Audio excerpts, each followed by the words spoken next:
আসসালামু আলাইকুম রহমতুল্লাহ। আজকে আমরা এসএসসি উচ্চতর গণিতের 11.1-এর এই চ্যাপ্টারের আমরা 7 নম্বর অঙ্কটি করব। তো এর আগে আমরা 1 থেকে 6 পর্যন্ত অঙ্কগুলো করে ফেলেছি। আজকে আমরা 7 নম্বরের অঙ্কটি করব। চলো শুরু করা যাক। দেখো 11 নম্বর অঙ্কটিতে কি বলা হয়েছে? দেখাও যে এ, বি, সি ও ডি এই 4টা বিন্দু একটি আয়তক্ষেত্রের 4টি শীর্ষবিন্দু।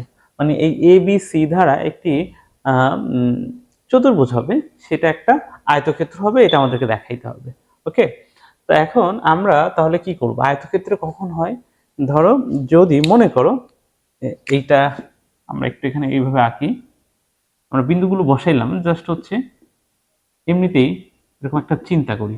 এইটার আয়তক্ষেত্র যদি হয় তাহলে এর বিপরীত বাহুগুলো সমান হওয়া লাগে, অর্থাৎ এ বি সমান হচ্ছে সিডি হতে হবে, এবং এদিকে হচ্ছে এডি সমান সমান হচ্ছে বিসি হওয়া লাগবে, এবং এর যে কর্ণ আছে অর্থাৎ এসি সমান এর কর্ণ বিডি হতে হবে। তাহলে এই তিনটা জিনিস সমান যদি হয়, অর্থাৎ বিপরীত বাহু আর হলো কর্ণ, তাহলে আমরা সেটাকে আয়তক্ষেত্র বলতে পারি। এখন এই জিনিসটা এটার ক্ষেত্রে আছে কিনা সেটা আমরা একটু চেক দিব। ওকে, যদি চেক দিয়ে যে দেখি যে হ্যাঁ এই জিনিসগুলো সমান, অর্থাৎ কর্ণ এবং বিপরীত বাহু, তাহলে আমরা বলবো এটি একটি আয়তক্ষেত্র। তাহলে প্রথমে আমরা এ বি এর দূরত্ব বের করে ফেলি। ওকে, সমাধান।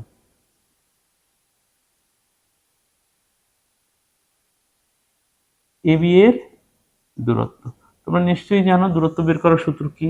এই চ্যাপ্টার যারা অলরেডি করে আসছো তারা নিশ্চয়ই জানো। এখন এ বি হলো এই দুইটা, তাই না? এ বি হলো কি এই যে দুইটা বিন্দু। তাহলে সূত্রটা ঠিক কি ছিল? x2 minus x1 whole square, y2 minus y1 whole square. এক্ষেত্রে কি হয়, আমরা এই যে কোনো একটাকে ধরো, এটাকে আমরা x2 ধরি, এটাকে y2 ধরি, আবার এইটাকে হচ্ছে তাহলে x1 ধরি, এটাকে আমরা y1, এভাবে চিন্তা করি আসলে। তাহলে x2 মাইনাস x1 মানে কি? তাহলে 5 মাইনাস হচ্ছে এই মাইনাস 5, তাহলে এখানে আসলে একবারে +5 হয়ে যাবে, এবং এটাকে হোল স্কোয়ার প্লাস কি হবে y2 মাইনাস y1, তার মানে 0 মাইনাস 0। এইটাকে আসলে আর কিছু করার দরকার নাই, তাহলে এর ডিরেক্ট শুধু এইটুকুই, তাহলে এটার দরকার নাই। ওকে, তাহলে এখন দেখি এখানে কত হয়ে যাবে? 10। এই 10 আর 10 মানে 5 আর 5 যোগ করলে 10 হবে, এবং সেটার উপরে যদি আমরা এই স্কোয়ারটা করি তাহলে এটা হয়ে যাবে 100। তার উপরে আছে আমাদের রুট, তাহলে এটা হয়ে যাবে হচ্ছে 10 একক। ওকে, এটা আমরা পেলাম হচ্ছে এ বি এর মান। একইভাবে আমরা বিসি বিসি বাহুর দৈর্ঘ্য। ওকে, তো বিসি বাহুর ক্ষেত্রে এখন আমরা আবার একইভাবে এই ফর্মুলায় ফেলবো। এখন আমরা আবার কি করবো? আমরা এটাকে ধরবো হচ্ছে 2x2 y2 x1 y1, এভাবে চিন্তা করবো। তাহলে হবে কি 5 মাইনাস 5 হোল স্কোয়ার, আর হবে 5 মাইনাস 0 এটা। আবার কেউ যদি মনে করো যে না এইটা হচ্ছে x2 y2 আছে, এটাকে x1 y ধরবো, তাতেও প্রবলেম হবে না, একই জিনিস হবে, কোনো অসুবিধা নাই। ওকে, তাহলে এইখানে আসলে কি হবে? 0। এখানে কত হয়ে যাবে? এটা কিন্তু 0 হয়ে যাবে। তাহলে 0-র উপরে আর কিছু করার দরকার আছে? স্কোয়ার দরকার নেই, এখানে শুধু 5 থাকবে। 5-এর উপরে স্কোয়ার মানে কত? আচ্ছা, এটাকে আগে লিখি, 5-এর উপরে স্কোয়ার থাকবে আর উপরে থাকবে রুট, তাহলে এটা কেটে যাবে, হবে 5 একক। ওকে, আমরা বিসি বের করে ফেললাম, এবি এবি বের করলাম, বিসি বের করলাম, এবার সিডি বের করব। দেখো আমরা এখানে যে করেছিলাম, আমি আবার একটু দেখাই আমাদের কি কি বের করতে হবে। এ বি সি ডি, এবার যদি চিন্তা করি আমরা, দেখো এই এবি বের করছি, বিসি বের করছি, এবার আমাদের সিডি বের করতে হবে, সিডি। ওকে, তাহলে এখন আমরা সিডিটা বের করি। তাহলে সিডি হলো এই অংশটুকু। তাহলে দেখো আমরা এখানে করব হচ্ছে, দেখো এইটাকে আমরা 2 ধরি, এটাকে x2 y2 ধরি, এটাকে x1 y1 ধরি, উল্টোটা ধরলেও সমস্যা নাই, কোনো অসুবিধা নাই। 5 মাইনাস, দেখো 5 মাইনাস আবার হলো -5, তাহলে +5 হয়ে যাবে, এটা হোল স্কোয়ার হয়ে যাবে। আর পরেরটাতে দেখো +5 মাইনাস 5 হবে, তাহলে এখানে কত হবে? 10। 10 এর উপরে স্কোয়ার মানে হচ্ছে 100, এর উপরে রুট, তার মানে হবে 10 একক।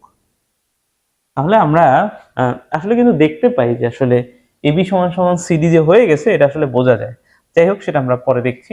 এরপর আমাদের বের করতে হবে এডি। ওকে, এবারে এডি এর বাদ করতে হবে এডি। তাহলে এডি যদি বের করি তার মানে হচ্ছে এই যে দুইটা শেষ মাথায় দুই দিকে যে দুইটা আছে এই দুইটা বের করতে হবে। ওকে, তাহলে আমরা দেখো যে কোনো একটাকে x1 y1 আর একটাকে x2 y2 ধরবো। তাহলে ধরো আমরা এটাকে যদি 2 ধরি তাহলে -5, আর এখানে কি আছে দেখো -5, তাহলে এটা হচ্ছে মাইনাসে মাইনাসে এটা কিন্তু +5 হয়ে যাবে হোল স্কয়ার প্লাস, তারপর 5 - 0 মানে সোজা 5 স্কয়ার। তাহলে এখানে শুধু 5 স্কয়ার থাকবে কাটাকাটি হয়ে 5 একক। তাহলে এরপরে আমাদের বের করতে হবে কর্ণ দুটোর দৈর্ঘ্য এসি আর হলো বিডি। ওকে, এবার আমরা কর্ণর দৈর্ঘ্য বের করি। কর্ণ এসি বের করে ফেলি। তাহলে এ কোথায় আছে দেখো, এই হলো এ আর হলো সি। তাহলে আমরা সি যেটা আছে এটাকে আমরা 2x2 y2 ধরবো। তাহলে 5 মাইনাস দেখো 5 মাইনাস কত এখানে -5, তাহলে +5 হয়ে যাবে। ওকে, তারপরে দেখো আবার +5 মাইনাস কত 0, তার মানে এটাকে ডিরেক্ট 5 স্কয়ার লিখতে পারি। তাহলে এখানে কত আসবে, এখানে আসবে 10। দেখো এখানে কত আসবে 10, এটাকে স্কয়ার আছে প্লাস হচ্ছে 25 হয়ে যাবে। এটাকে একবার 100 করে দিই আর এখানে 25 এর উপর রুট, তাহলে এটাকে হচ্ছে কি হবে রুট হচ্ছে 125। এটাকে ভাঙায়া লিখতে পারো বা এভাবে লিখতে পারো, তাহলে এত একক এটা ভেঙে লেখা যাবে। ওকে, এটাকে আসলে ভাঙায় লিখলে যেমন আমরা লিখতে পারি এভাবে লিখতে 5 × 25। ওকে, 5 × 5 স্কয়ার, তাহলে 5√5 হবে। আসলে এটার মান আসলে কি হবে 5√5। ঠিক আছে, 5√5 একক। আচ্ছা, এইটা যারা বুঝো নাই এটা কিভাবে করছি তারা তোমরা ক্যালকুলেটরে করে ফেলতে পারো বা হচ্ছে যে এখানে এইভাবেও রেখে দিতে পারো।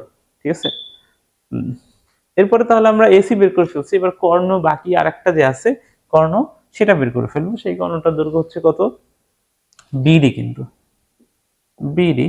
তাহলে বিডিটা বের করে ফেলি, কর্ণ বিডি। আচ্ছা দেখো এই হচ্ছে ভি, সরি এই হচ্ছে বি আর এই হচ্ছে ডি। তাহলে 5 - 5 তার মানে প্লাস হয়ে যাবে হোল স্কয়ার প্লাস এখানে দেখো 0 5, তাহলে এখানে কত হবে এখানে হবে 5 স্কয়ার ডিরেক্ট। তাহলে এখানেও কিন্তু কি হয়ে যাবে, এখানে 10 10 এর উপর স্কয়ার মানে হচ্ছে 100 প্লাস 25 মানে হলো এটার উপর রুট আছে, তাহলে কি হবে √125 এবং এইটাকে ভাঙাইলে 5√5 একক পাওয়া যাবে। এটা হলো আমাদের ক্যালকুলেশন শেষ। আচ্ছা, নিচের এই অংশটা বোধহয় একটু দেখা যায় না। ঠিক আছে, এখন আমাদের শুধু যেটা করতে হবে আমাদের অ্যান্সারটা লিখে দিতে হবে। দেখো এখান থেকে এই অংশটুকুই হচ্ছে আলাদা, মানে এই অঙ্কের পরের অংশ, এবং এখানে আমাদের উত্তর লিখতে হবে। এখানে আমরা লিখতে হবে যেহেতু বিপরীত বাহু দেখো এ বি ইকুয়াল টু হচ্ছে সিডি এবং এডি ইকুয়াল টু হচ্ছে বিসি ও কর্ণ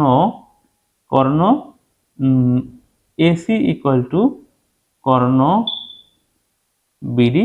সুতরাং এটি একটি আয়তক্ষেত্র। হ্যাঁ, তার মানে বলতে পারবি এবিসিডি একটি আয়তক্ষেত্রের 4টি শীর্ষবিন্দু। ওকে, খুবই সহজ অঙ্ক। আশা করি এটা তোমরা বুঝেছো। যাদের বুঝতে সমস্যা হয়েছে বা অন্য কোনো জায়গায় বুঝতে পারো না তারা কমেন্ট করে জানাতে পারো। আজকের মতো এ পর্যন্ত, ধন্যবাদ সবাইকে, আল্লাহ হাফেজ।